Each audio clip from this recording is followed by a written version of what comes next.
Assalamualaikum warahmatullahi wabarakatuh. Salam guru penggerak. Perkenalkan, saya Iza Anatasari, calon guru penggerak angkatan 11 kelas 153A Kota Blitar. Berikut ini adalah tugas saya, demonstrasi kontekstual modul 1.4.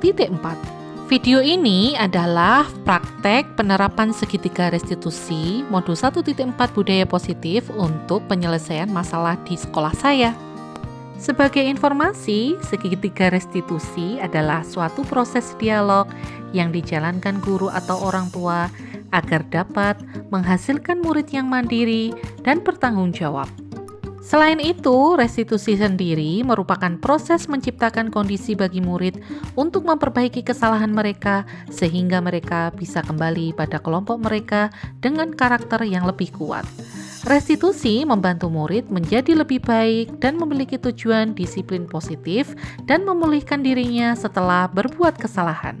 Murid perlu bertanggung jawab atas perilaku yang mereka pilih, namun mereka juga dapat memilih untuk belajar dari pengalaman dan membuat pilihan yang lebih baik di waktu yang akan datang.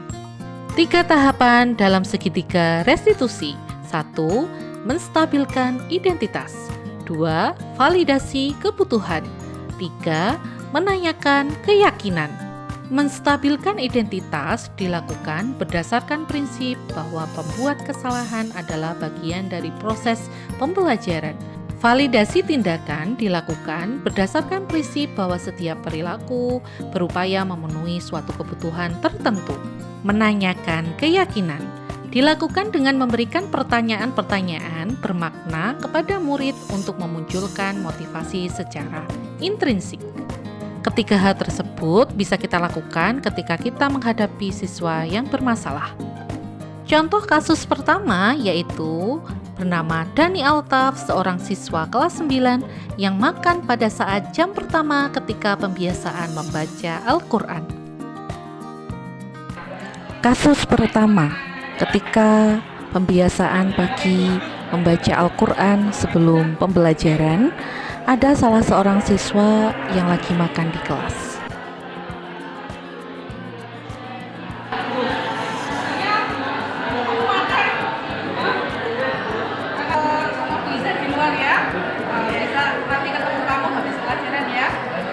Cara penyelesaian menggunakan segitiga restitusi. Daniel, ya silahkan duduk Daniel. Coba. Sehat kamu hari ini? Alhamdulillah sehat. Sehat. Kamu tahu nggak Daniel kenapa Bu Iza panggil ke sini? Kira-kira kenapa? Kira-kira makan di kelas.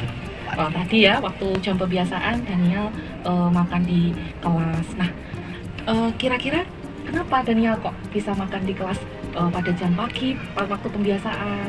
Paling dari rumah buatan sempet. Tidak sempat makan. Rumahnya jauh Daniel? Jauh. Kalau pagi tidak sarapan? Sarapannya di sekolah bisa. Daniel tahu nggak kalau hal itu tidak boleh dilakukan di kelas? Tahu. Karena apa? Karena bisa membuat kelas kotor karena kita jarang ngasih makanan gitu ya. Jadi bisa juga pernah ketika pembelajaran itu lapar, tapi ketika waktu ada bapak ibu guru bisa tidak makan. Kira-kira Daniel yang Daniel lakukan itu melanggar keyakinan kelas apa enggak? Melanggar. Terus keyakinan kelas apa yang mungkin Daniel langgar? makan di kelas. Makan di kelas. Nilai tentang apa? Disiplin. Ya, disiplin. Karena kalau waktu jam pelajaran ada bapak ibu guru tidak boleh makan di kelas. Terus kalau untuk merubah semuanya itu kira-kira bisa nggak Daniel? Bisa. Bagaimana biar keyakinan kelas itu tidak kamu langgar lagi? Apa yang Daniel lakukan? Bangun lebih pagi terus makan di rumah. Bangun lebih pagi dan makan di rumah.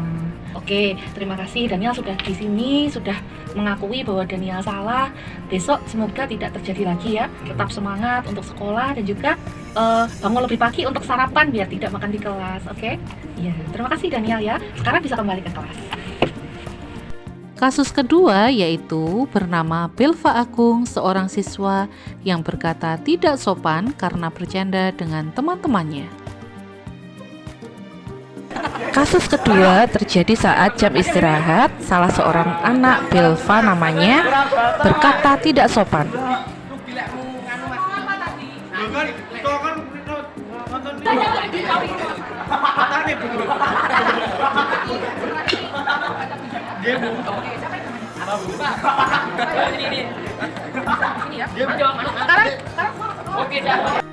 Cara penyelesaian menggunakan segitiga restitusi. Delva, gimana kabarnya hari ini Delva? Baik Bu, Kira-kira Delva tahu nggak kenapa tadi Wiza panggil ke sini Delva? tadi berkata jorok. Berkata kotor ya, berkata tidak sopan ya. Kira-kira kenapa Delva tadi kok sampai berbicara tidak sopan, Nak? Karena bercanda sama teman. Bercanda sama teman, disuruh teman. Ya, Oh, kenapa kok Delva mau disuruh temannya berkata tidak sopan? Bercanda.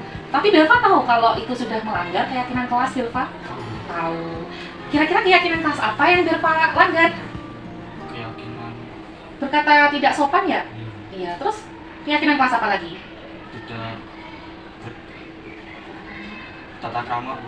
Melanggar tata krama di dalam kelas, ya kan? Oke. Dengan keyakinan kelas yang sudah Delva buat kemarin, tidak boleh berkata kotor, kira-kira Mengingatkan teman untuk tidak berkata kotor lagi.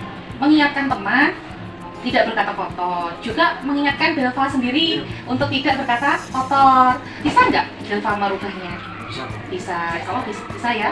Ya, Delva bisa juga pernah melakukan kesalahan. Untuk itu, ketika kita melakukan kesalahan, kita harus bisa merubah diri kita supaya lebih baik lagi, ya. Oke, tetap semangat dan juga berusaha berkata lebih sopan lagi. Bisa, Delva? Bisa Bu. Bisa. Oke, silakan kembali ke kelas. Tetap semangat ya.